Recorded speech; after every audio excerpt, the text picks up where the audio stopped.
The story begins early in the morning. A young man slowly opens his eyes. His body feels stiff and heavy. He gently leans forward while softly rubbing his sleepy eyes. A sudden cold sensation runs through his body. Confused, he begins to wonder about the temperature. The air around him feels strangely cold, not like anything he remembers. As he lifts his head and looks around, he becomes shocked and surprised. Right in front of him, a massive, shining galaxy floats in space. He does not understand where he is or how he got there. He begins to check his surroundings very carefully.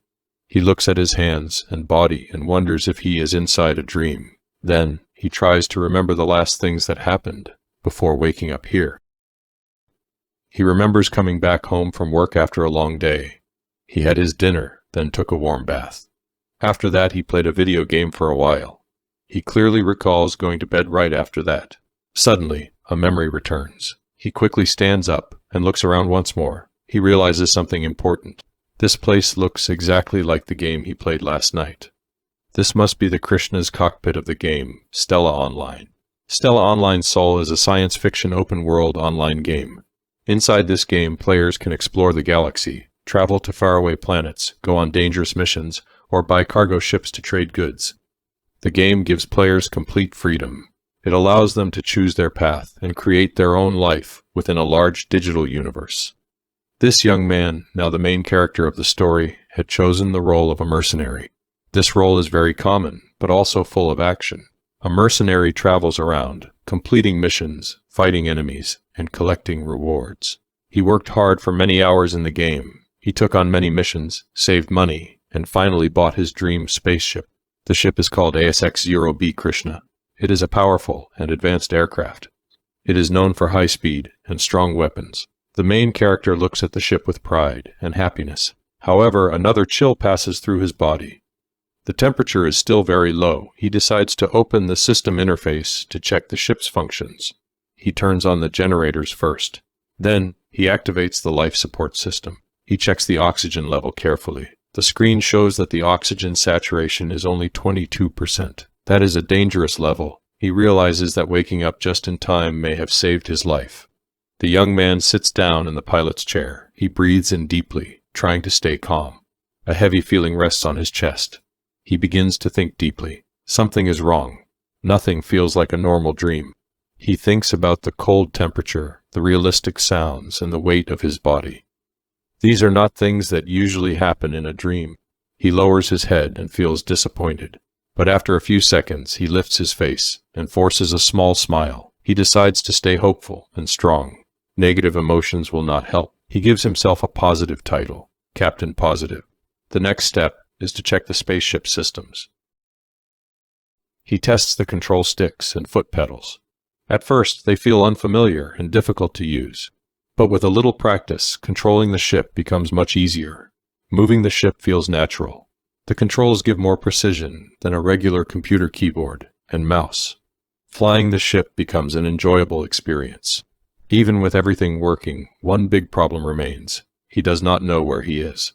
The map on the ship shows no data. He is completely lost in space. He checks the ship's inventory. There is no money. The account balance is 0. But in the cargo section, there is some good news. The ship is carrying food items and a large quantity of rare metals. In the world of Stella Online Sol, rare metals are very valuable. They are always needed across the galaxy. These metals can be traded easily for Ener, which is the digital currency in the game. Ener is more convenient than physical money. However, all Ener transactions are permanently recorded. Because of this, criminals and pirates often try to steal rare metals instead of using currency. The main character looks at the rare metals and begins to think about what might happen next. Just then, a warning appears on the ship's screen. A scan has been detected from an unknown vessel. An enemy spaceship appears on the monitor. A bald man sends a message and asks what the ship is doing in this area. The main character gives a quick answer. He explains that they might have noticed the ship after the generator was started. But the bald man continues. He demands that the main character give up part of his cargo. He says that if some cargo is shared, they will leave peacefully.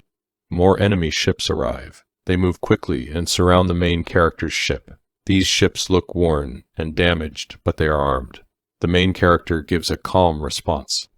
He refuses to give away the cargo for free, but says he is willing to sell the goods for a fair price. The bald man becomes angry. He gives a final warning. If the cargo is not surrendered, they will attack and take it by force.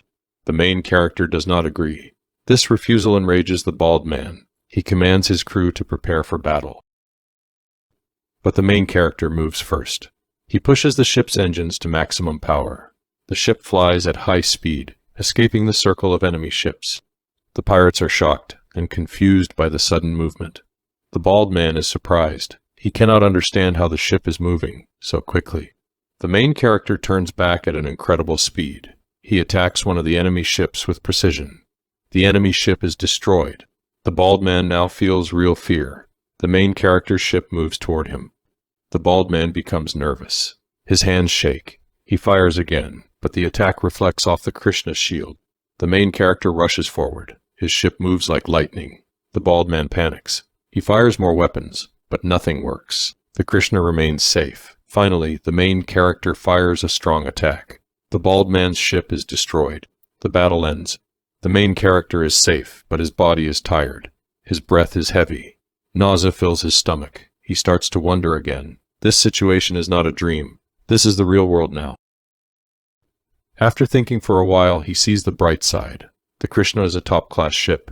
It is fast, powerful, and filled with advanced technology. It can be used for trading, fighting, or completing missions. After that, he comes to know there is a bounty of 19,000 inner on the pirates he defeated. He collects more rare metals from the enemy ships. In their storage data, he finds something special: the full coordinates of all space stations in the star system. This solves the missing map problem. One more surprise is found. The pirates' data also includes the coordinates of their hidden base. This secret information is very valuable. It can be sold for a large reward. He decides to travel to the nearest trading colony and sell the information. After some time, he arrives. A message comes from the colony. The Tarmain Crime Port Authority approves the docking request. However, there is one issue. The identification data appears damaged. A crew member informs the main character that the ID cannot be read properly. The young man thinks about his real identity. His true name is Sadatake Hiro, but he feels that this name does not match this galaxy and universe. So, he decides to use his gaming username. He introduces the ship as the Starship Krishna, and then he introduces himself as Captain Hiro. After some time, we see an old man with a serious face asking Hiro questions about why he has so many shiny, valuable metals with him. Hiro looks confused and a little nervous. He tries to explain that he got the metals after fighting and beating some dangerous space pirates. The pirates had stolen the metals and Hiro took them back. But the old man does not believe Hiro's story. He says Hiro is not a registered mercenary and has no ID card or documents. Because of this, the man thinks Hiro is lying. Hiro feels very confused and tired. The old man says Hiro cannot even prove where the metals came from. Hiro, now feeling even more frustrated, asks if the questions can please stop. Just then, a new person quietly walks into the room. She is a young woman. She comes in and looks at Hiro from behind. Hiro turns around slowly and sees her face. He looks surprised and confused. The woman keeps looking at him quietly without saying anything. The old man looks surprised too and calls her Captain Serena. He asks why she has come to the room. Serena says she saw a spaceship that looked familiar and got curious. She asks if Hiro owns that spaceship. The old man says yes. Serena then talks about Hiro's rare metals and asks if they might be stolen or illegal items. Hiro says no, they are not illegal. Serena thinks for a while, then asks Hiro if he has anything more to say. Hiro tells her that he found a set of space coordinates in the pirate's computer. These coordinates may lead to a secret enemy base. He says he was going to give this information to the authorities, but before he could do that, the guards arrested him and brought him to this room. Serena stays quiet for a few seconds, then looks at the old man. She asks if he has any real proof that Hiro did something wrong. The man says no. Serena then says she has no reason to keep Hiro locked up. The old man is shocked by her words. Serena explains that the colony needs rare metals, and Hiro already got paid in digital money called Ener. Since everything looks fair, there is no problem. Hiro listens silently. The old man starts shouting, saying Serena is wrong. But Serena stays calm. She says she heard a story about someone in the colony who tries to trick visitors to get bribes. She warns the man that if this happens again, he must report it to her.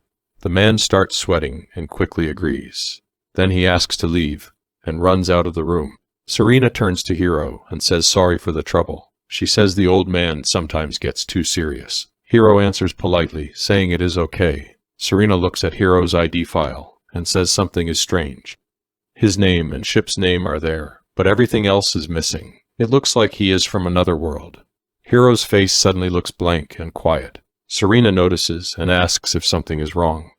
Hiro says he is fine. In his mind, he thinks Serena is very smart and sharp. Serena asks how Hiro got here. He says he had a problem while traveling in hyperspace, and maybe that is why he lost his memory. He says he later fought pirates and came to the colony. Serena says it is hard to believe he lost his memory just like that. She says it makes sense why people thought he might be a spy. Hiro is shocked. I mean, dude, you really look suspicious anyway. Serena says the colony's main office thought he might work for the Bellbellum Federation, which is their enemy. Hiro tries to stay calm. He says if he were really a spy, he would not land openly with a ship full of strange metals. A real spy would act more secretly. Serena agrees. Hiro keeps smiling, but thinks he should not push his luck too much. Serena says she thought the same thing, and now believes him. She apologizes again, and says she will tell the head office that Hiro is innocent. Hiro nods. Serena leaves, but says she knows a good doctor who can help Hiro with his memory. Hiro agrees with a small smile. He thinks Serena is not a bad person, but she still feels a little scary. He hopes not to meet her again soon. But then, Serena turns around with a small smile and says they will meet again. Hiro is left standing alone, confused. Later, Hiro checks his money. He got 2,500,000 Ener for the medals, 10,094 Ener for catching the pirates, and 150,000 Ener for giving the base location. He thinks about living costs. If 1 Ener equals 100 Japanese yen, then he now has as much money as someone who saved for 40 years. And there it is, he got rich in the second chapter. Yesterday, Hiro was just a 27-year-old man who worked as a company computer technician. His daily life was boring and plain. He had no girlfriend, and the only fun came from playing video games. He played all types of games and always reached the top level. He felt happy in game worlds where hard work made him strong. But he never imagined he would one day live inside a game. While Hiro is thinking, people nearby stare at him. They wonder why he looks so lost in thought. Hiro loudly says, "Thank God for letting him play Stella online."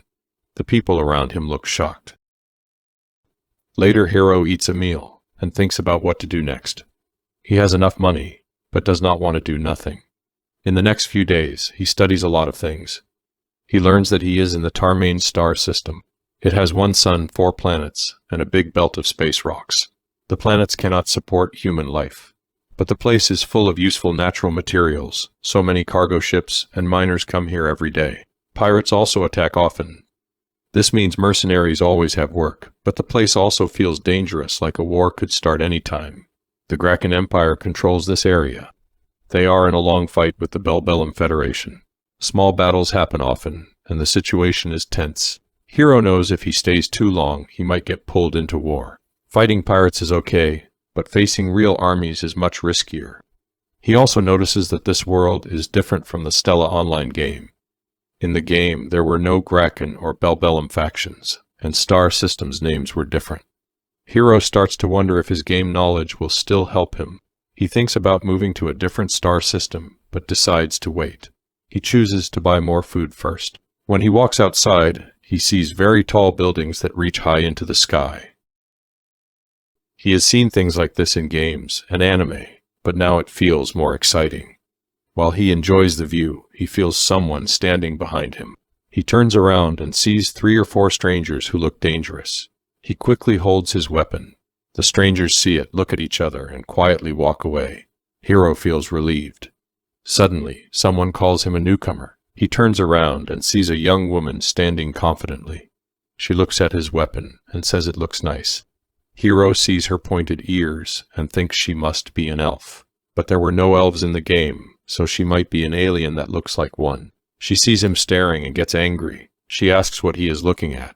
Hiro says being careful is normal. She says she is also a mercenary. Hiro feels surprised. He looks at her again and his eyes go down.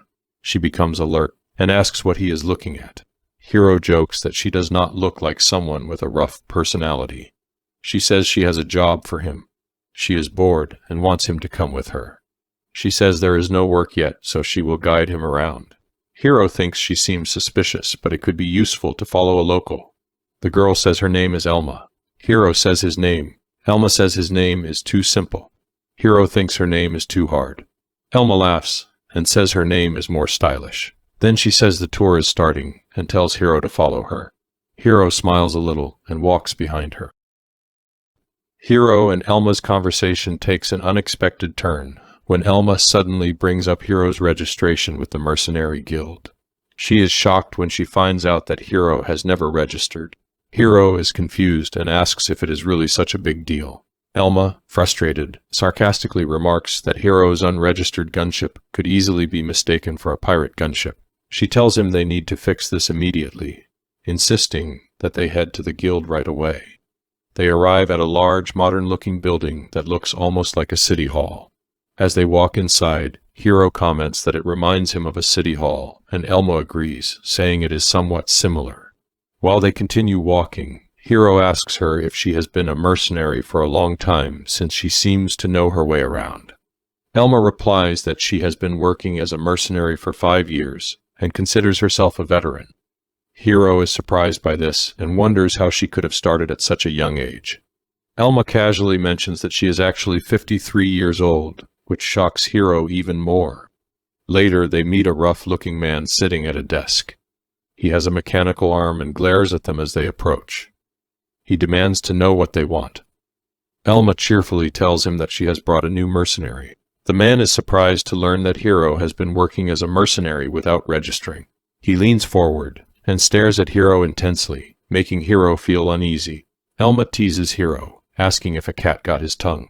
The man sighs and tells Hiro to send over his ship name and ID so he can get registered properly. The officer is confused when he checks Hiro's details. There is no data on his ship. Hiro lies, telling the officer that his data was corrupted in an accident, and that he is suffering from memory loss. The officer accepts this explanation, and after some time processes Hiro's paperwork. He informs Hiro that the last step is a test. Hiro is led to a room filled with training simulators where he must prove his piloting abilities. Elma watches Hiro with amusement, clearly enjoying the situation. She teases him, calling him a newbie, and daring him to show off his skills. Hiro sighs, but stays focused. He enters the simulator and completes the challenge. Afterward, the officer tells him that he has passed. Hiro exits the simulator, clearly proud of his performance. However, he is confused when the officer seems puzzled. The officer explains that he had loaded a beginner's test program for Hiro, and gradually increased the difficulty. The final level was for the gold rank, and to the officer's surprise, Hiro passed. Hiro is confused, as he didn't know mercenaries had a ranking system that represented their combat skill.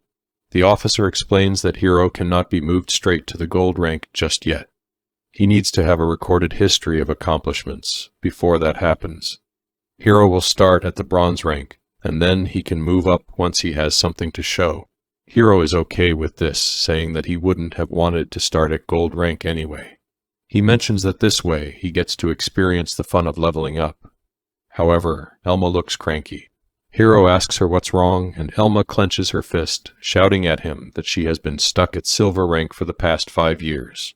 Hiro is confused, unsure of why Elma is still angry. Deciding to change the subject, Hiro mentions that he wants to top up his food stores, but is not sure where the best shops are located. He says he is looking for a veteran who can help him find the best places. He believes that Elma's knowledge will help. At this, the guild officer grows irritated, and Elma's attitude suddenly shifts. She agrees that for a newbie like Hiro, the advice of a veteran is invaluable.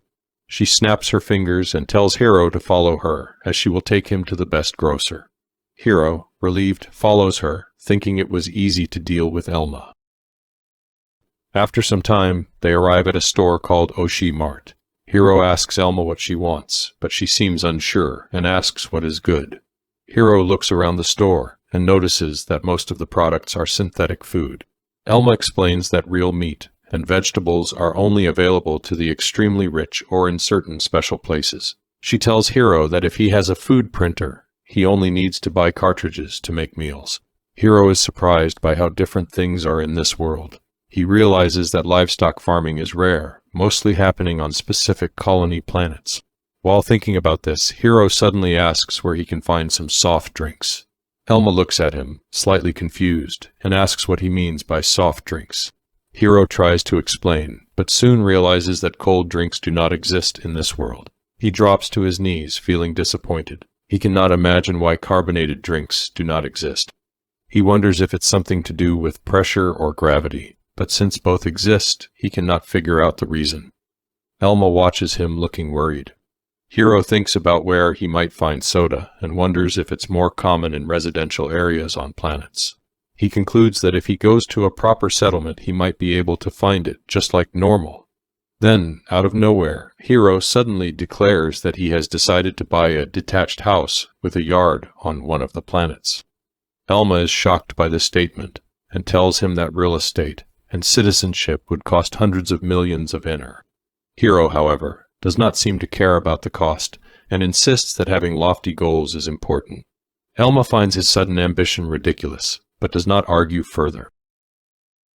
After finishing their shopping, they carry only the food that Hiro plans to eat right away. Elma proudly tells him that she picked a good place to shop and that he should be thankful. Hiro, in response, reminds her about the drink he gave her earlier, saying it's his way of showing appreciation. Just as they are about to leave, Hiro notices something troubling. A young girl is being harassed by a group of men. They are restricting her movements and trying to make her behave. Hiro's expression hardens as he watches. The men are about to hurt the girl, and Hiro cannot just stand by. However, before he can act, Elma stops him. He is confused and asks if she is telling him to turn a blind eye. Elma tells him to think about the situation. The girl is unarmed, and even if Hiro saves her, she won't survive without help. Elma explains that this kind of thing happens every day, and if Hiro keeps trying to save everyone, he will end up risking his life all the time. She reminds him that he is a mercenary, not a hero. Hiro is speechless, but as he looks at the girl's teary eyes, Elma's expression changes. She tells him to do whatever he wants. Hiro quickly takes out his gun and aims it at the thugs. The men are so focused on the girl that they do not notice him until it's too late. Hiro fires a shot that hits one of the thugs, severely damaging his hand.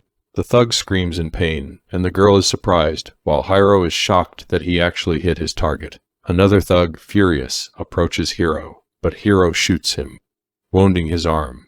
He warns the thugs to leave or he will not hesitate to shoot again. The thugs, realizing they are outmatched, decide to run away. Afterward, the girl sits on the ground, looking miserable. Elma turns to Hiro and asks what he plans to do with her now. Hiro looks at the girl, still silent, and scratches his head, unsure of what to do. Elma looks pissed off, clearly frustrated with the whole situation. In the next scene, the girl sits quietly. Her face looks tired and full of sadness. She does not speak or move much. She looks like she has been through something very painful. Elma sits beside Hiro at a table, drinking the juice. Hiro is smiling, but his smile is strange and a little creepy. It does not match the serious mood in the room. Elma watches Hiro carefully. She then looks at the girl and asks Hiro what he plans to do with the girl. Hiro turns his head away. His face becomes blank. He has no idea what to do next. He thought Elma would give him some advice, but to his surprise, Elma shakes her head and tells him she does not know either. She reminds him that he was the one who saved the girl, so now it is his responsibility to figure out what happens next. After saying that, Elma stands up and begins to walk away. Hiro gets annoyed. He quickly thinks of a plan. He suddenly starts talking badly about Elma, making sure she hears him. He pretends to be upset and says loudly how disappointed he is in Elma. He talks about how he thought she was a wise and kind veteran mercenary, someone reliable and full of experience. But now, he says she is cold-hearted and selfish for walking away from a helpless girl. He even calls her names and makes fun of her appearance. The girl sits beside him, very confused by what is happening. Hiro keeps speaking louder, continuing to tease and criticize Elma. He says maybe he should go to someone else for help, someone who is more dependable than Elma. Elma gets really angry. She walks back to Hiro, grabs his shirt with force, and asks if he wants to get himself killed. Hiro does not stop. He keeps teasing her, saying now would be the perfect time to end his life. Elma tells him to stop talking nonsense, and finally looks at the girl. The girl gets scared. Her eyes grow wide, and she does not know what to do. Elma takes a deep breath, calms herself down, and sits across from the girl again. She starts asking questions. She wants to know the girl's name. The girl answers softly, and says her name is Mimi. Elma then asks her if she has any family or friends she can go to for help. Mimi shakes her head, and explains that she has no one left. Elma turns to Hiro again, and asks him what they should do now. Hiro looks at Mimi. She looks so small and helpless. He realizes she really has nowhere else to go, so he decides that for now he will take her back to his ship. Elma looks surprised. She didn't expect that answer. Then Elma turns back to Mimi and introduces Hiro to her properly. She says he is a mercenary, someone who takes on dangerous jobs for money. She then asks Mimi if she has any useful skills. Mimi does not understand the question. She looks confused. She does not know what kind of skills could be helpful on a spaceship. Elma quickly figures out that Mimi does not have any special talents. That means she can only help with basic things like cleaning, cooking, or giving Hiro a hand at night.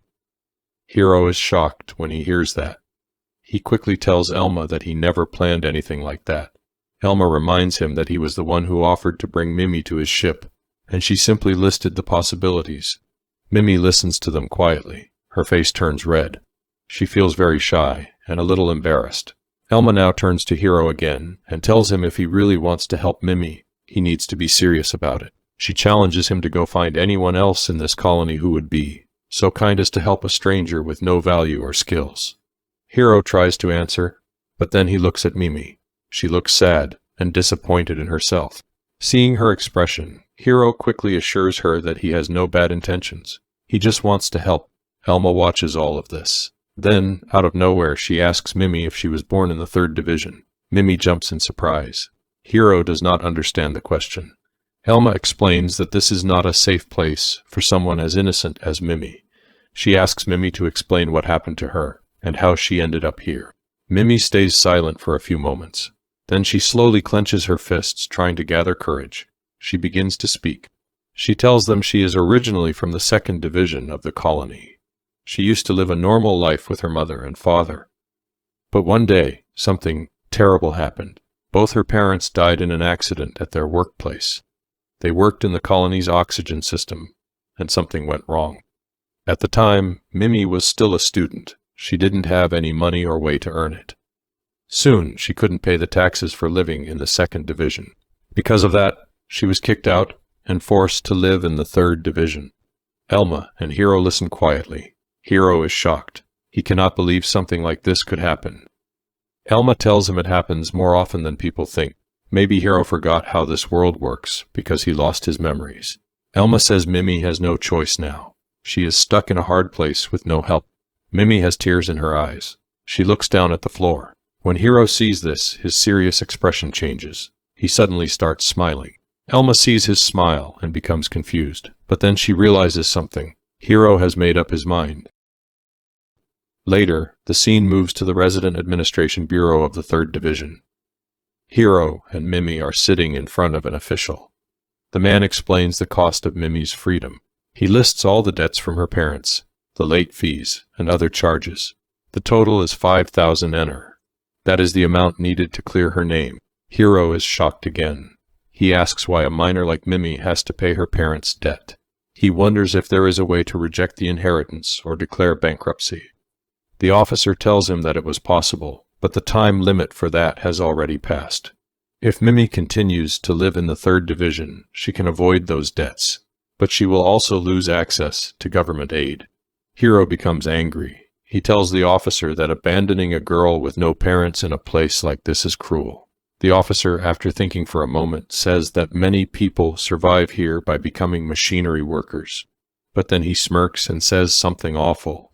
He hints that if Hiro just wants to enjoy the company of a girl, there are cheaper options in the 3rd Division. Hiro becomes furious. He stands up and shouts. He accepts the cost, and says he will pay the full amount. After leaving the office, Elma meets them outside. Hiro tells her he fought the battle using his wallet this time. Elma nods and says he did what a good mercenary should do. Then she gives Mimi a bag she bought for her. Mimi is surprised and excited. She thanks Elma with a big smile. Elma wishes her good luck and then whispers something to Mimi, making her blush.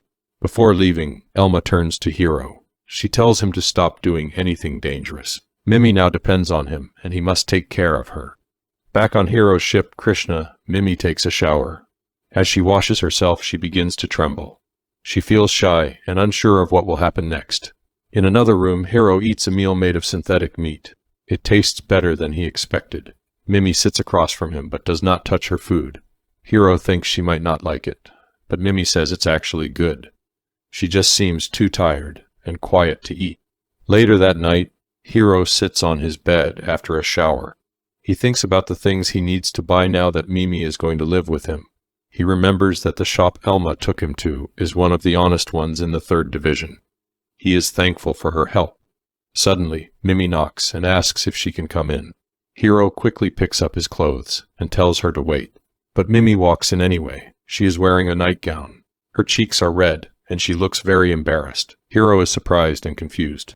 Mimi walks toward him slowly. Then, she leans on him.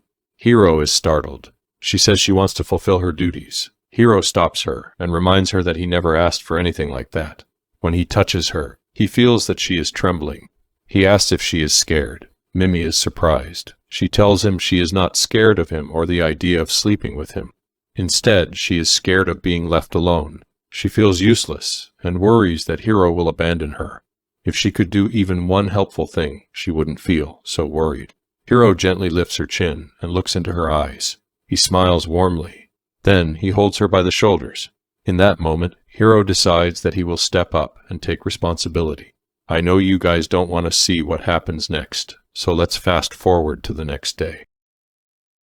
Mimi is sleeping peacefully beside Hiro. As she rests quietly, Hiro sits next to her, watching her sleep. His mind starts to wander. He begins to think deeply about what he should do next.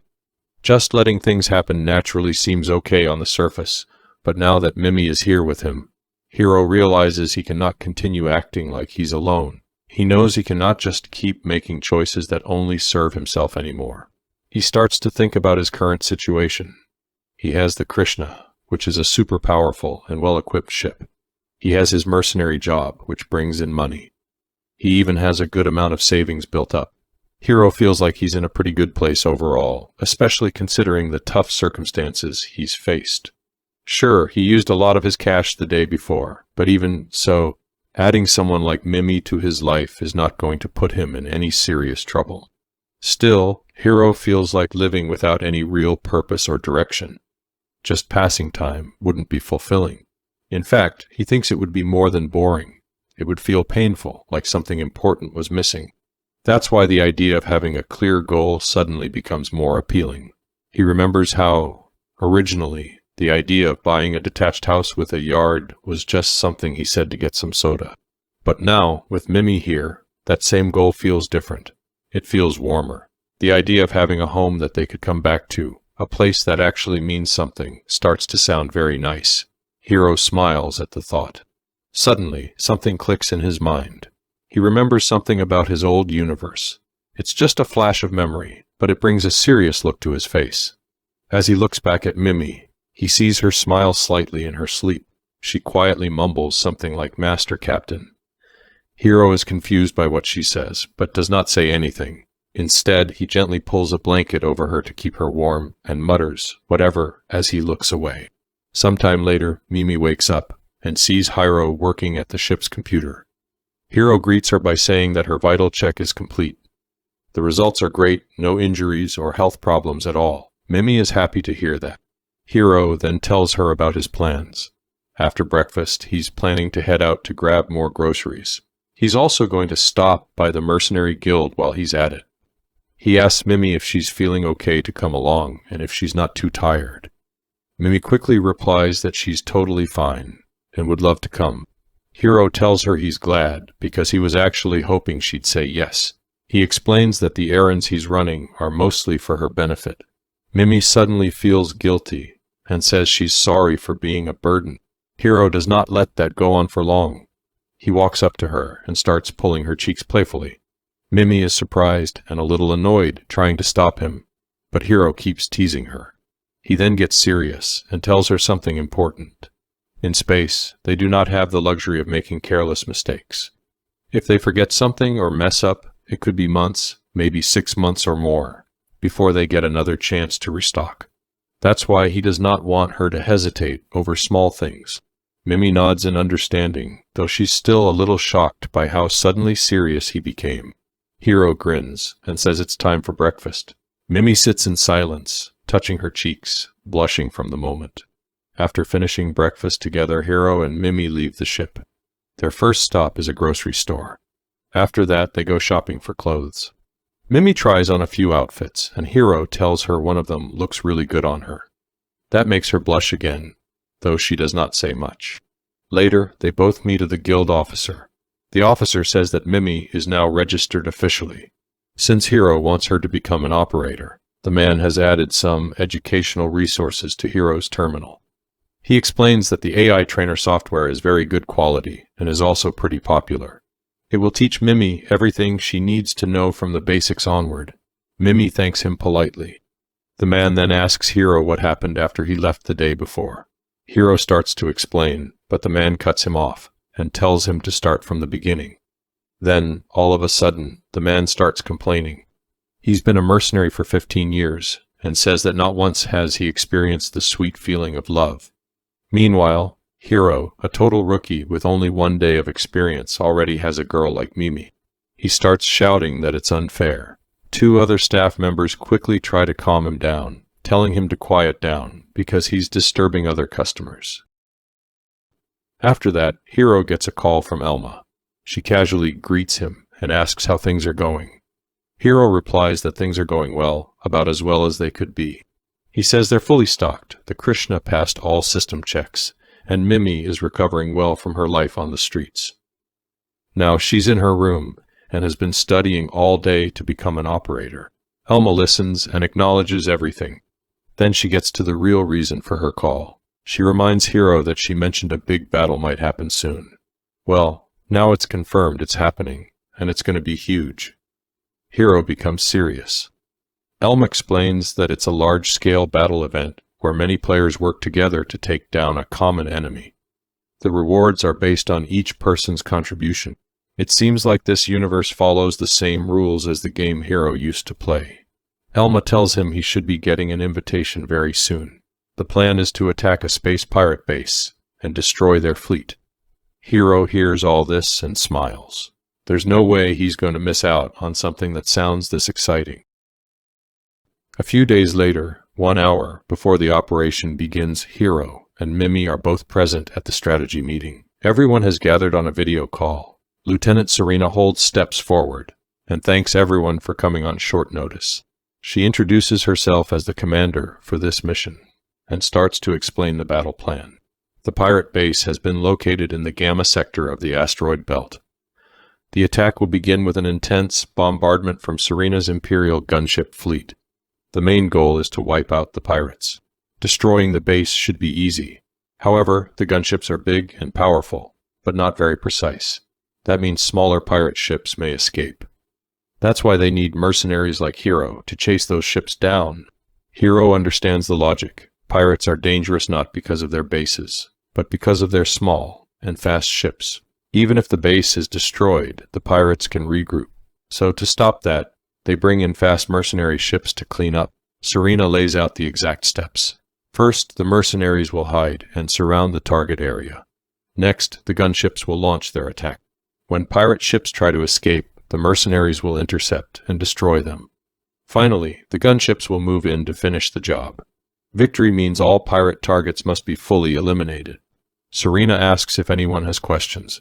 The room stays silent for a moment. Then Hiro raises his hand. Serena allows him to speak. Hiro asks if they are allowed to retreat whenever they want. Everyone is surprised by the question, including Mimi. Serena stays calm. She says yes, everyone has the right to decide whether the risk is worth it. But she also hopes people won't run away without fighting. Hiro responds that he just wanted to be sure, because the battle plan puts the mercenaries in the middle. If things go wrong, they could be surrounded too. Elma tries to stop him from talking further, but Hiro continues. He points out that if the mercenaries try to retreat, and the fleet sees them as cowards, the fleet could fire on them too. The room goes quiet. After a pause, Serena answers seriously. She says Hiro is not wrong, but she promises that such a cruel tactic won't be used. She swears on her honor as an Imperial officer. The meeting ends and both Hiro and Serena smile at each other from a distance. Hiro says he'll take her word for it. After the meeting, Hiro notices Mimi trembling. He tells her that if she's too scared, she can stay at the colony. Mimi shakes her head and says she'll be fine. She wants to try her best, even if she can only help a little. Hiro nods and says her fear is completely normal. They're about to risk their lives, after all. He even admits that it's strange he feels so calm. It still feels like a video game to him. Mimi tells him that command has given the order to depart. Hiro hears her and says he's ready. As the Krishna powers up, Hiro prepares himself and tells himself to enjoy the event. It's time for the Krishna to launch into battle. Mimi was still trying to find the coordinates for both the army and the mercenaries, but she looked very confused, so Hiro called her and told her to walk towards him. Afterward, he told her to look through the window, and she immediately became elated while watching all the surrounding ships. She quickly said that it was amazing, before asking if that was how the colony looked. She also noticed that all the ships were different, and our protagonist explained that it was because everyone had customized their ship to their liking. However, some ships were actually the same. At that moment, Hiro recalled that there were also some embarrassing ships in the game, although he didn't do any of that. However, his thoughts were interrupted because Mimi noticed a certain ship that looked very pretty. She was surprised that there was a ship like that too, since it was completely white. Our protagonist then explained that the ship was the SSC-16 Galactic Swan, before adding that it was a defective piece of junk, which caught Mimi off guard. In fact, she wanted to confirm if he had really called that ship that way, and he explained to her that if they were looking at it as a ship made for high-speed battles, its performance was not bad. It was still faster than the Krishna. However, its maneuverability was so bad to the point where you couldn't steer it properly. Not only that, but it was expensive and the servicing and repairing costs were absurdly high. Moreover, there were a lot of shady things about it, and the biggest problem was the uncontrollable rampage state. That information shocked Mimi, and our protagonist wondered out loud what weirdo was piloting it. After hearing that, an embarrassed Mimi replied that the Galactic Swan was Elma's ship, before asking him if the elf was going to be alright. At first, Hiro was not sure about what to reply, but in the end, he decided to tell Mimi that he was sure that a self-proclaimed veteran would be alright, which made Mimi feel way better.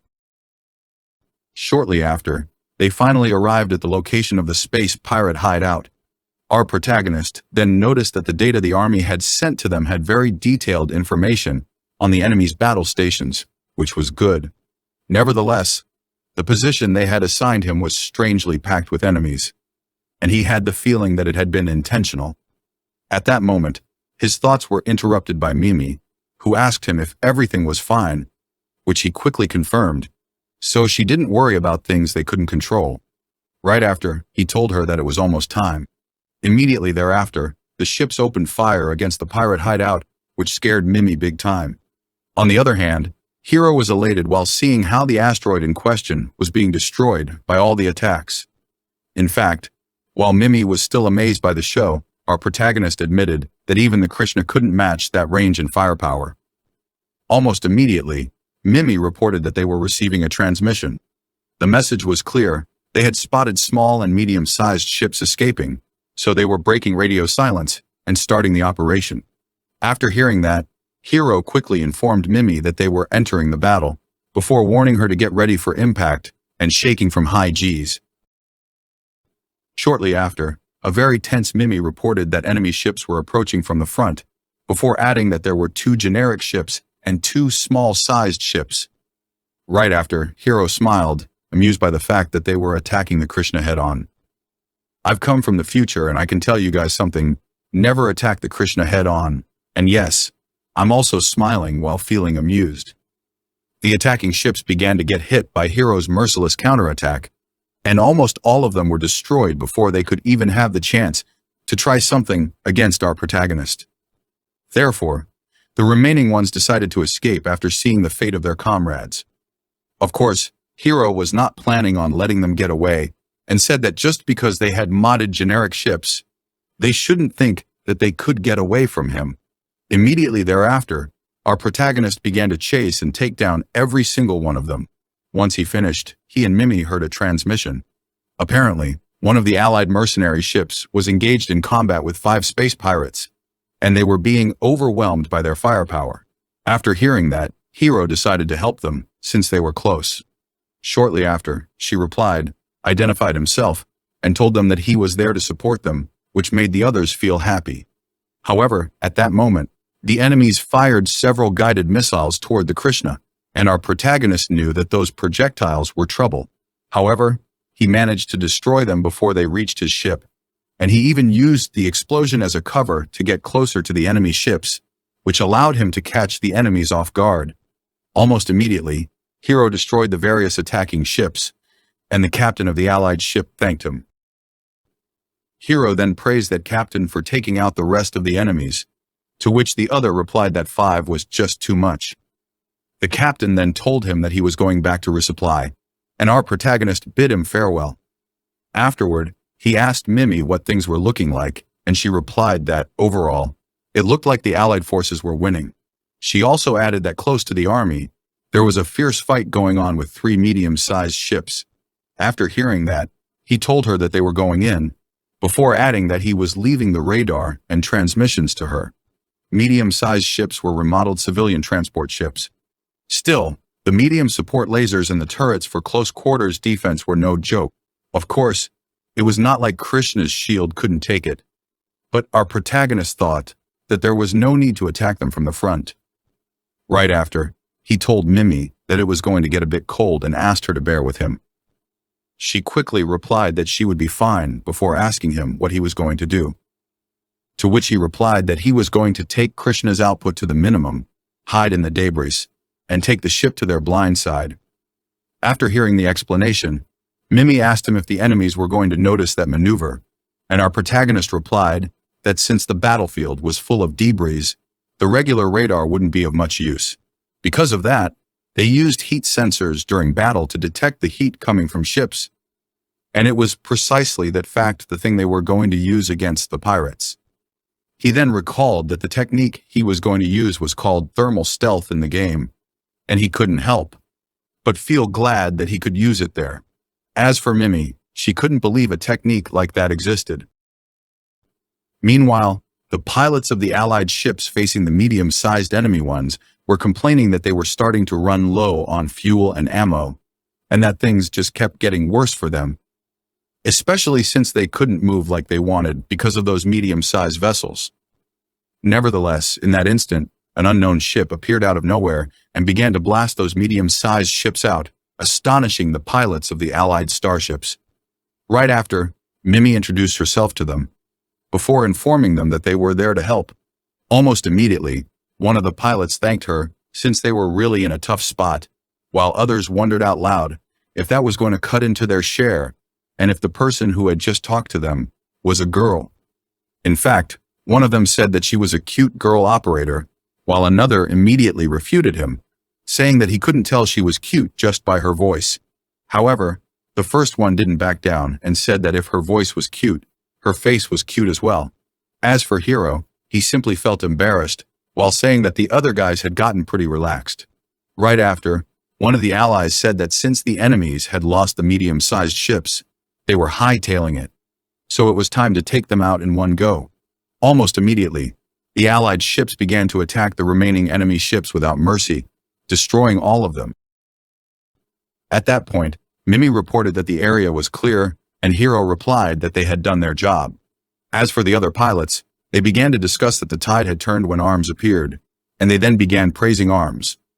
However, our protagonist thought that Arms was too lame to be used for calling his ship, although he then admitted that it does have a ring to it. On the other hand, Mimi was flustered after saying all the praises and catcalls from the other pilots. They just couldn't stop calling her a cute girl, although they began to tease each other for behaving that way, to the point of telling one of them that he would stay a virgin forever.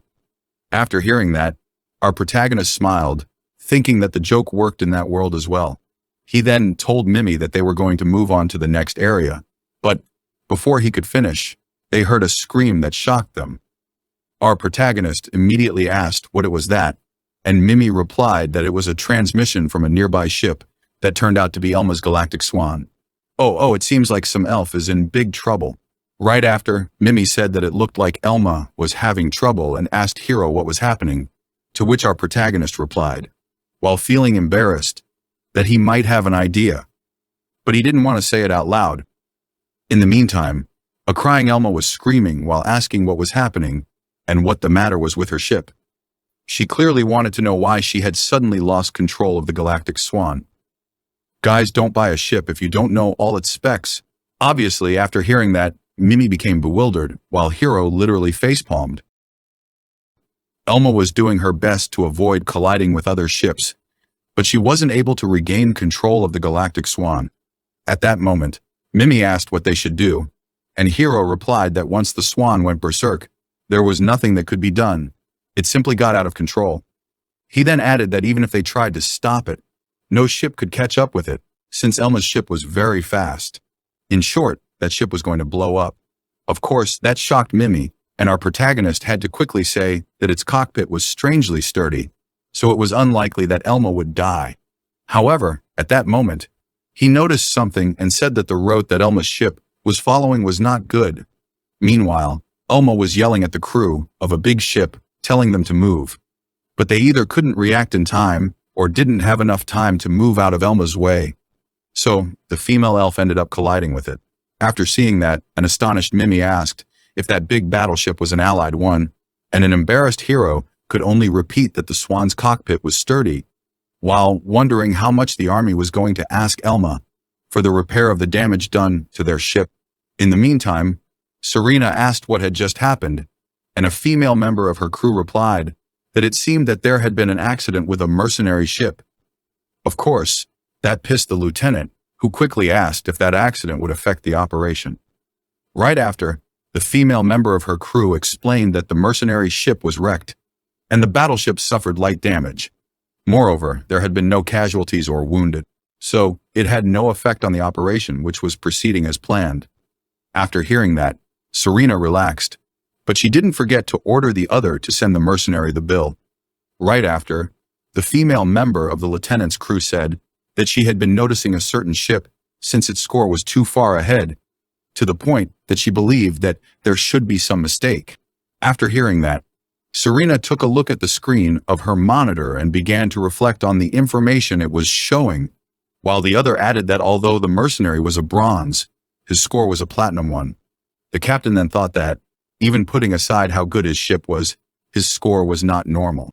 Moreover, when they met, he didn't feel like a former army man or mercenary to her. On the contrary, he gave her the impression of being just a regular civilian. In short, his score only confirmed her suspicions that there was something strange about him. Right after, Serena ordered the other to give her all the data she could get, before adding that she should keep watching him closely, while thinking that she was even more interested in him. Yeah, I know, you totally proved it in volume 15 of the light novel.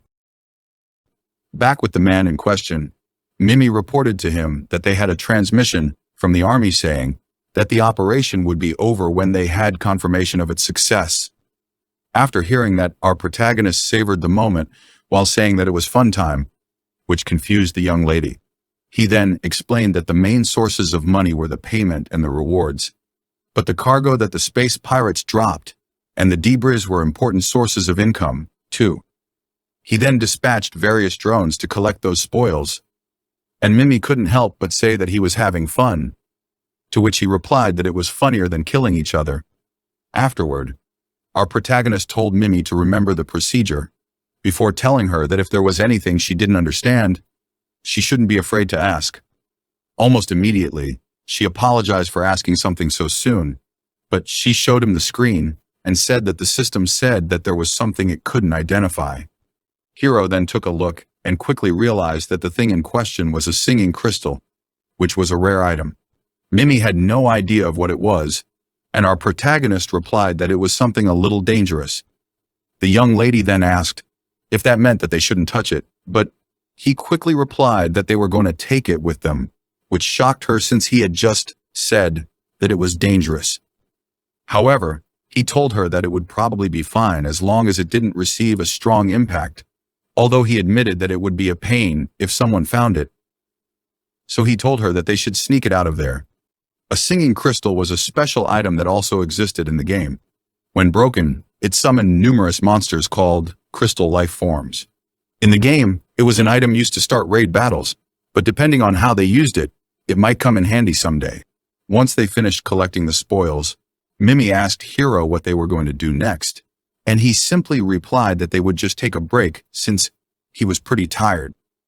The young lady then told him that she meant where they would go next and what they would do. In short, what their next goal was. That made him realize that he hadn't told her about his goal, so he quickly replied that he wanted to one day buy a detached house with a yard on some planet. After hearing that, Mimi got elated and said that it was splendid. He then added that just living without direction would be pretty rough, before asking her what her goals were. That made her reflect for a little while, and she ended up replying that she had never really thought about it. After hearing that, he simply told her that she should aim for anything he wanted. After all, space was limitless. Mimi then got embarrassed for no apparent reason, and our protagonist began to press her to tell him what her goal was. However, before she could reply, her stomach growled, which of course made her blush hard out of embarrassment. Our protagonist then began to laugh and told her that she should have been on edge during the whole battle, before adding that they were going to find some good grub once they were done there, which made her both feel better and think of something. Almost immediately, she told him that she wanted to eat, which confused him since he had just told her that they were going to do that. However, she quickly explained, while looking very motivated, that her goal was to go to the edge of space and sample every cuisine. She then looked him in the eye and added that she wanted to try every food in the universe with our protagonist. That's Mimi for you. We need more waifus like her. No beating around the bush, no denying her feelings. Some time later, they returned to the colony, and they went to a department store to buy some things for the Krishna. There, Mimi was focused on looking at some appliances when the salesman who was with them told her that the one she was looking at was the Steel Chef 5, which was released only 2 months before. The salesman was really proud of that appliance and said that it was the latest and greatest automatic cooker that Musashino Technologies had to offer, especially since the previous version had been released about 8 years before. After hearing that, Mimi got serious and concluded that they needed a top-of-the-line auto cooker, to which our protagonist agreed, since he had already planned to remodel the ship to accommodate Mimi. After all, they had gone to that spaceship appliance dealer precisely because of it. Right after, Mimi asked what the costs and upkeep were like, and the salesman replied that the electrical usage was on the high end because of the nanotech that automatically performed the upkeep, which facilitated things for the user. At that moment, Hiro suddenly asked if they really needed the latest and greatest. An auto cooker was like a 3D printer for food. You load in a cartridge, and it would do the rest. Moreover, the one they had on the ship worked fine and used the same cartridges, not to mention that seasonings were standard across all machines too. In short, he thought that the new model couldn't be very different. After hearing that, the salesman knew that Hiro had fallen in the worst trap possible and asked him if he wanted a sample, while showing a smug expression. Shortly after, Hiro was completely flabbergasted by how good the food was prepared by the new model, and couldn't help but say that the one they had on the ship sucked.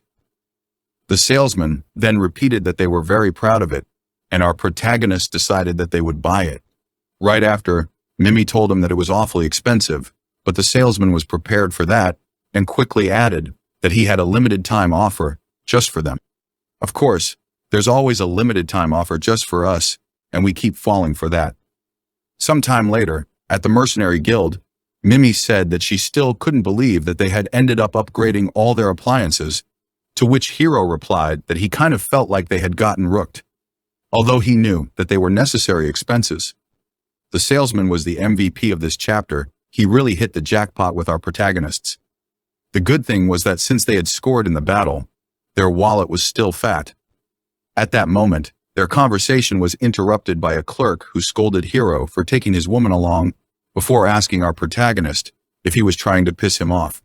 Obviously, Hiro would not tolerate that attitude, and almost immediately, he demanded to speak with the manager, which pissed the clerk even more. However, before he could scold Hiro again, a woman appeared and hit him in the head with some big books, which startled Mimi. Right after, the woman introduced herself as the manager and asked our protagonist if he was there to claim his reward, before telling him that he had played a large role in the battle. Hiro then said that they had assigned him a bunch of chumps, so he didn't earn as much as he hoped, before adding that he believed that the whole battle hadn't been too challenging. After hearing that, the woman replied that their star system was conservative, after all. She then added that someone with our protagonist's skills could find more rewarding work in another system, not to mention that he could also put together his own fleet, since she believed that he would have people flocking to join. Hiro then admitted that he hadn't planned on anything like that, before adding that they had their lives to live, which confused the manager. The woman then apologized for prying before asking them what their relationship was, to which our protagonist replied by saying that it was a long story. As for Mimi, she simply showed a big smile, blushed, and said that Captain Hiro was her master, which astonished the other two. Isn't she the best waifu? Obviously, the manager didn't take that well and demanded an explanation, to which a very nervous Hiro replied by saying that there was a lot to unpack there. Sometime later, our protagonist explained everything to the manager, who finally understood what had happened. She then told him that he was in the clear for the time being. Right after, the manager smiled and admitted that it was a story worth a fourth wall break. Our protagonist then asked her if she was really sure of it, and she said that it sure sounded fun, before adding that perhaps she should quit her job and join his crew.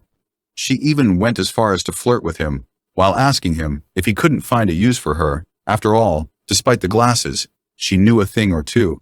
At that moment, Mimi finally reacted and yelled at the manager that she was not allowed to have Hiro while grabbing one of his arms.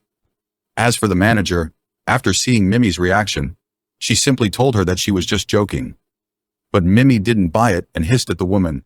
Immediately thereafter, to ease the tension, our protagonist asked the manager if she had any idea of what had happened to Elma. Almost immediately, Mimi changed her behavior and asked the woman if Elma was badly injured, to which the manager replied that, physically, the elf was fine. Nevertheless, the fleet's repair bill was rather steep. After hearing that, Hiro thought that even with only minor damage, that ship was still an Imperial one, so he was sure that they hadn't taken it easy on her. He then asked the woman where Elma was, and the other replied that she was traveling, trying to raise funds. Our protagonist then thought that not many people would be willing to bail out a mercenary with a scrapped ship and no income. Hiro then asked the manager if there was any hope for Elma, and the woman denied it. Mimi then asked what was going to happen to the elf, and Hiro replied that, worst-case scenario, she had gotten a one-way ticket to a prison station. Back at the Krishna, our protagonist was elated, enjoying the food from the Steel Chef 5. After all, even though he knew as much from the sample, every meal had been spot on, which reaffirmed to him that splurging on that auto cooker had been totally worth it. However, while he was having the time of his life, Mimi looked completely downcast, and when our protagonist tried to talk with her, she simply asked him if he believed that Elma was still eating properly. Mimi had been like that since they had gotten back, and Hiro knew that he couldn't blame her. Unfortunately, they had no idea where the elf was, much less any way of contacting her. Still, he was aware that if he didn't do something, she would never cheer up. Sometime later, they went into town, and Mimi asked him what he wanted to do there, and if he still had errands. However, Hiro simply replied that they had been cooped up in the ship a lot recently, which was why they should get some fresh air. Afterward, he told her that he didn't have anything in mind before asking her to lead the way. He then suggested that they could go shopping or just look around, or they could even go find some food stalls. Sadly, none of that seemed to make Mimi feel better. However, she suddenly noticed something and quickly asked Hiro to look in a certain direction, and when he did, he was shocked since, Within a dirty alley, Elma was sitting on the floor, looking heavily drunk with several bottles and beer cans around her. Hiro and Mimi walked toward their friend, and Mimi called Elma's name. However, Elma's reaction caught her off guard, since the elf moved her hand to grab her weapon. On the other hand, Hiro's reaction was as fast as Elma's, and he also grabbed his weapon while pushing Mimi back. So they both ended up pointing at each other, which shocked Mimi. Our protagonist then suddenly said that it seemed that someone was on edge. After hearing that, Elma finally recognized them and lowered her weapon while showing a self-deprecating smile and asking him if he had gone there to laugh at him. However, our protagonist didn't take that to heart and simply replied that she still had the energy to be annoying. He then added that he was aware that she was looking for cash, before asking her how much she needed, to which the elf replied that she needed 3 million ener. Mimi was shocked after hearing that, while Hiro thought that 3 million ener was about 300 million yen. Right after, Elma added that even with all her savings and assets, it was nowhere near enough, and to make things worse, her ship was under repair for 2 more weeks, which meant that there was no income either. Furthermore, given her accident, no one would lend her a penny.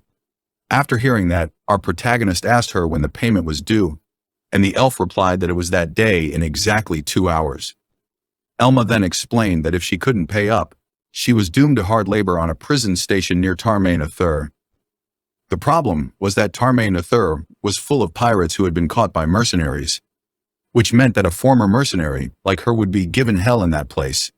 She then added that, when she had become a mercenary, she had steeled herself, knowing that she might die in space. Nevertheless, ending up in that prison was simply more than what she could bear. In fact, almost immediately the elf began to cry. Immediately thereafter, Mimi grabbed one of Elma's arms, and when the elf saw that, she told her, while looking dejected, that they both had switched places. Right after, Mimi began to watch Hiro with her puppy eyes, trying to convince him to help Elma, which worked since our protagonist simply couldn't resist that attack. Sometime later, Hiro and Mimi were leaving a building while laughing, and saying that what they had just done had taken longer than expected, and that they should hurry back to the ship and eat. At that moment, Elma finally guessed what they had done and asked them if they were serious, to which our protagonist replied that, serious or not, he had just paid her bill, 3 million ener. Hiro then complained, saying that his rewards were all gone and that his wallet was feeling awfully slim at that moment. After hearing that, Elma sighed and asked him why he had done it, to which he replied that he had done it for Mimi's sake, since he didn't want her to be sad. Right after, he added that even though Elma had gotten herself into that mess, she had helped him very much, so he couldn't leave her hanging. Moreover, above all else, he had done it because he wanted her. Oh boy, this guy is Alan's friend or what? He is also creating a huge storm with his words. Our protagonist then explained that he would be lying if he said that he was an altruist, since it went without saying that he had his own interests at heart. So, in short, he wanted her in his crew because even though she was clumsy, he had 5 years of experience as a mercenary. Therefore, with his memories on the fritz and Mimi still a newbie, they needed a veteran, and a copilot like her was invaluable when he got into scraps. Of course, she would be on the payroll, and over time, she would be able to pay him back. In short, Hiro believed that he was offering her some pretty decent conditions.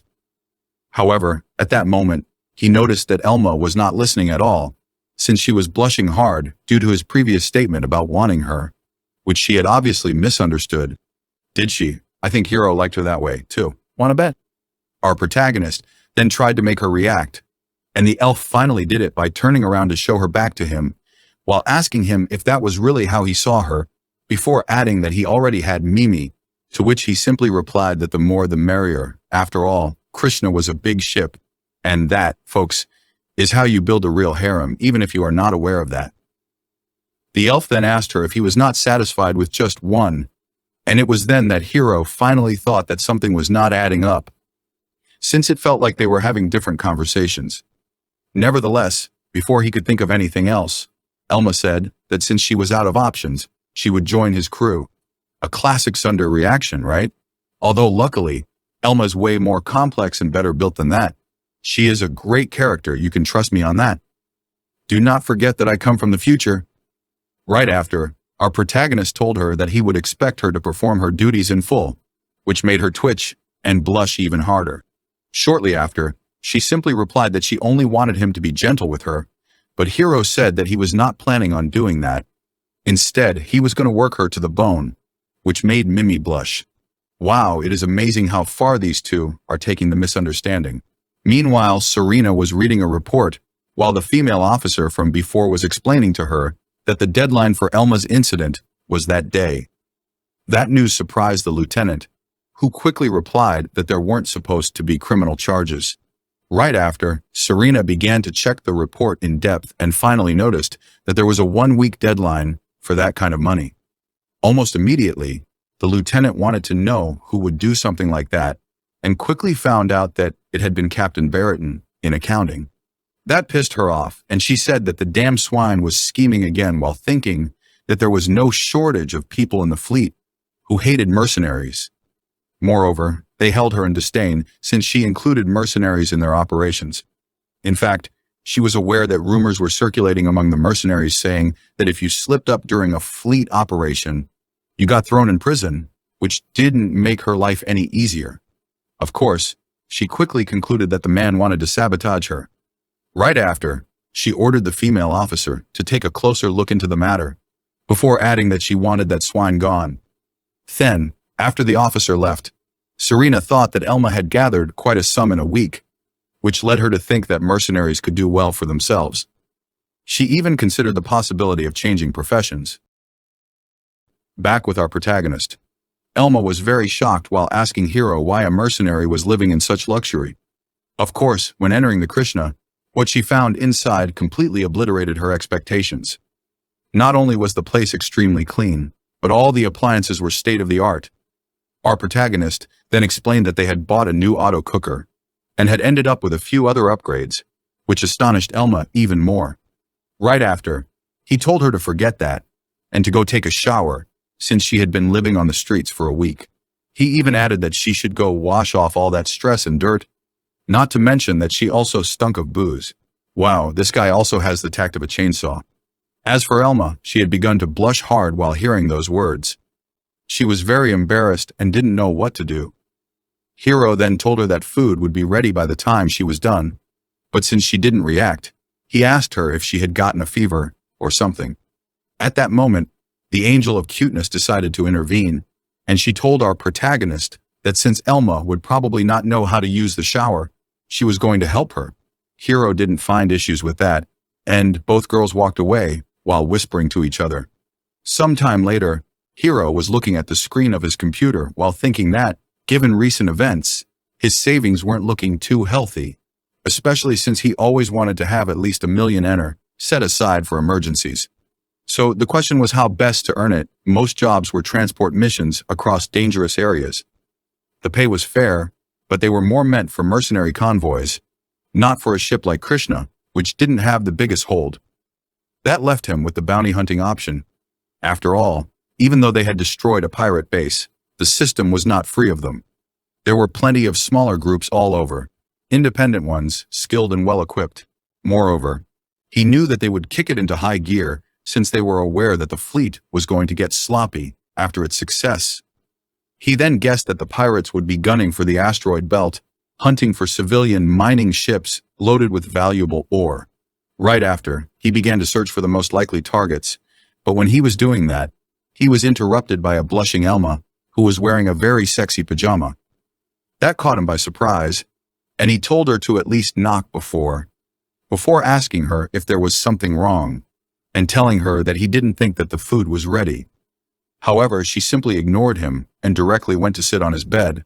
But since Hiro began to behave like our regular Japanese protagonist, forgetting the fact that he was not a virgin anymore, she yelled at him that he could do whatever he wanted with her. Wow, that is how you subvert the Sundar archetype. He was completely astonished after hearing that, and she said that he had told her that he wanted her and had paid 3,000,000 ener for it. Right after, she asked him if she wanted to make her his woman, which shocked him, but almost immediately, he understood why she had been acting so weird.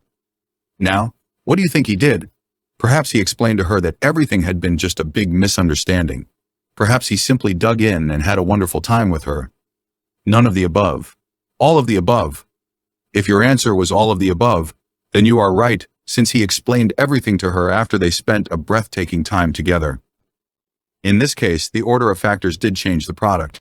Obviously, Elma got pissed and yelled at him that she had slept with him for no reason.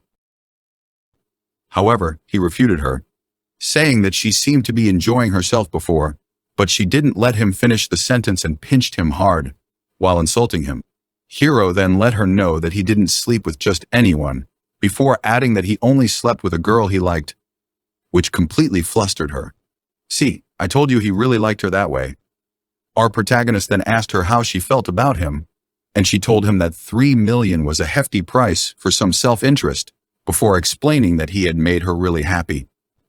Immediately thereafter, he patted her head while saying that they were good, which annoyed her. This is pure gold. Every Japanese and Korean protagonist should read this manga as part of their education. The following morning, Hiro met with Mimi in the kitchen, and she told him that she would get breakfast ready.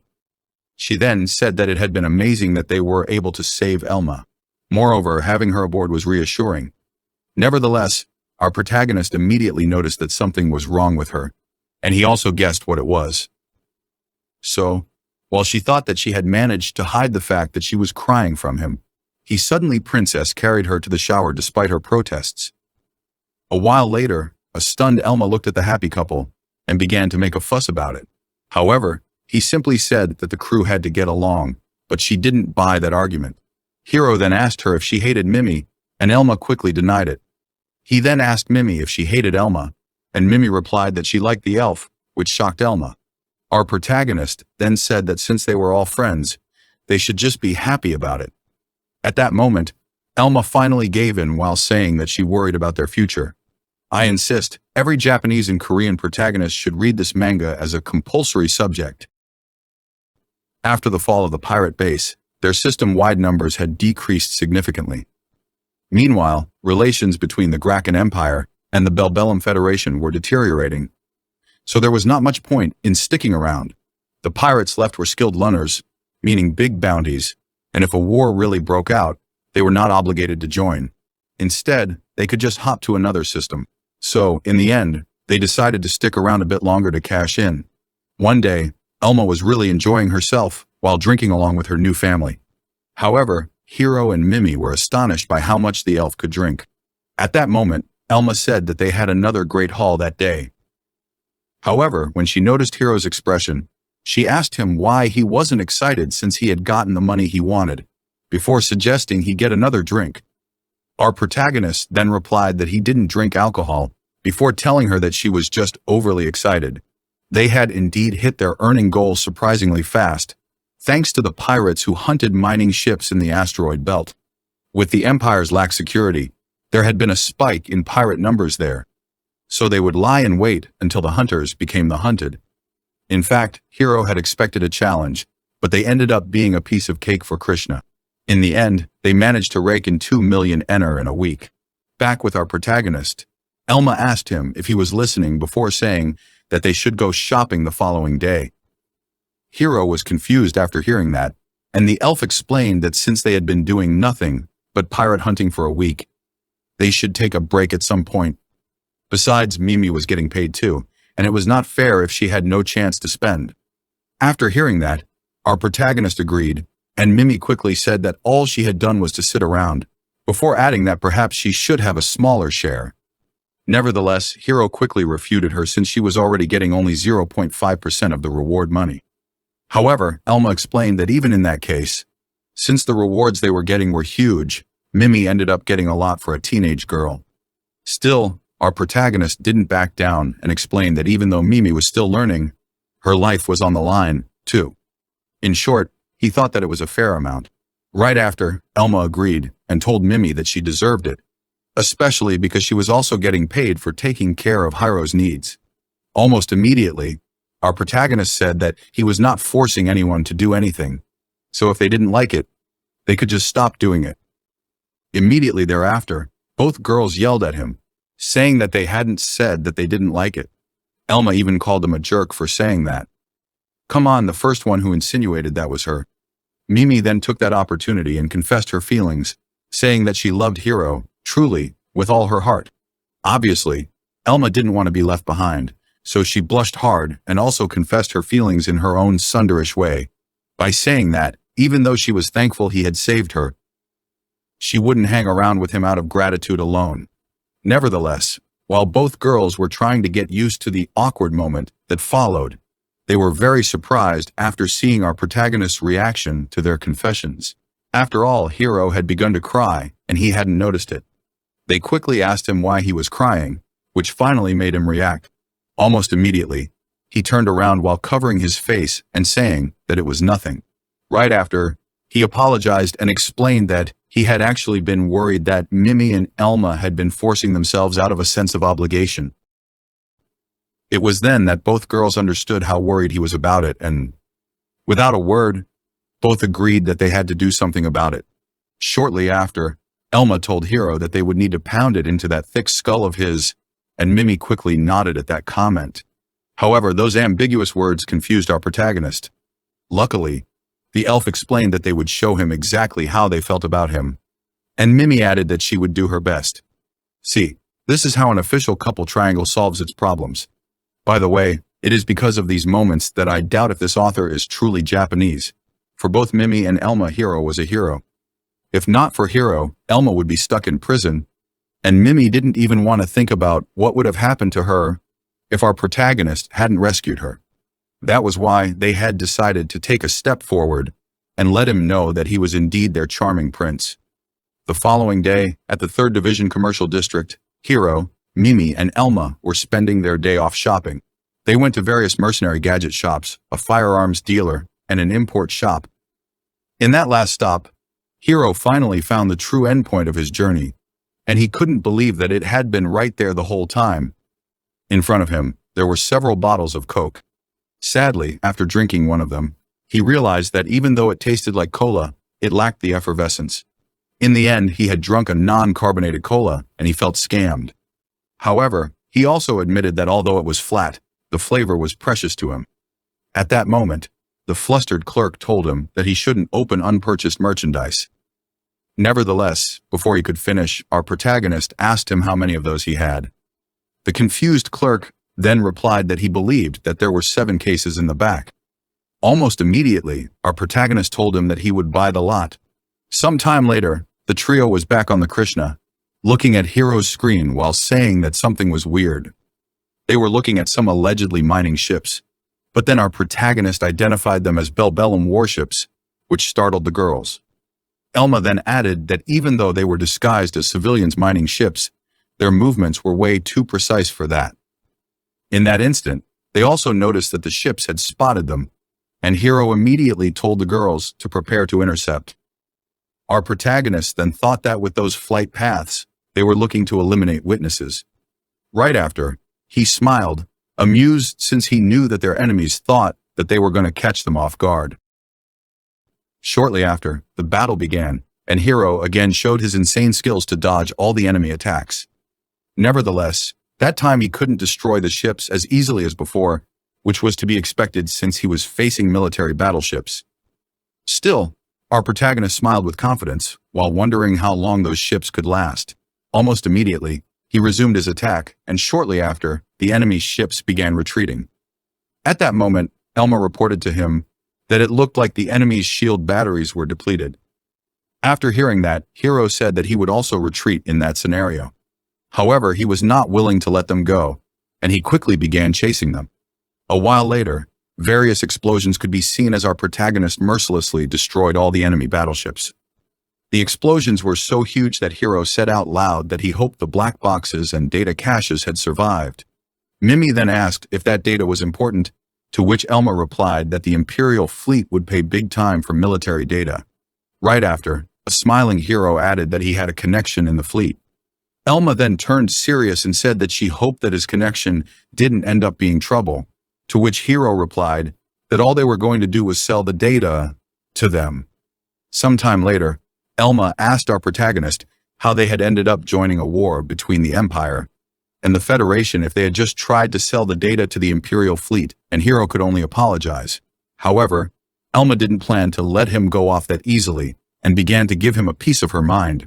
which made our protagonist almost beg her to stop since he was also pretty embarrassed.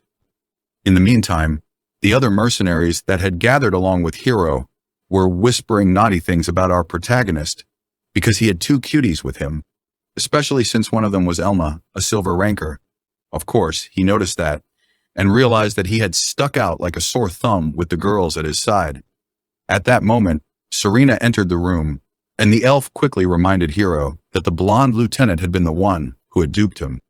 Shortly after, the lieutenant began her speech by thanking all the people present for joining her. She then said that she would begin the briefing for the Tarmain Star System defense plan.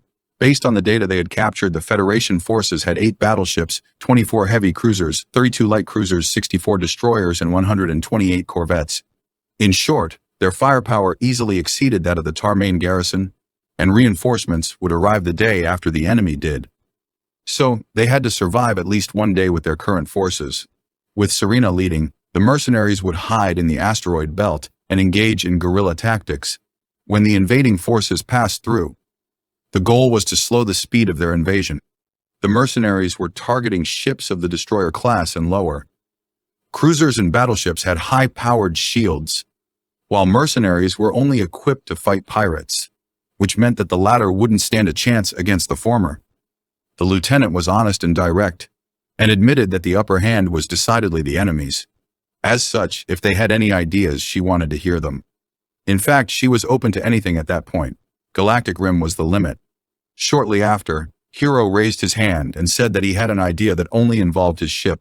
He then explained that he would mimic the signature of a ship coming out of hyperspace as cover to blend in.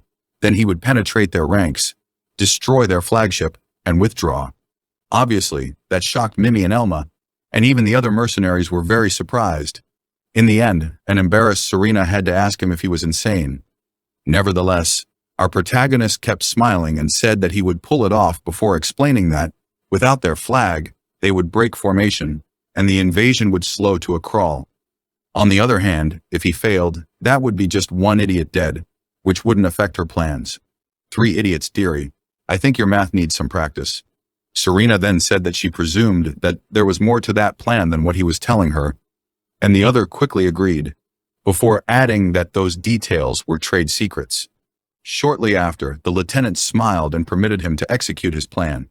She then said that if he succeeded, he would be handsomely rewarded, before adding that he should absolutely return. Once the briefing was over, Elma didn't waste time and began to give him a piece of her mind. Our protagonist then tried to appease her to no avail. After all, there was no way for her to be calm after Hiro had signed them up mission.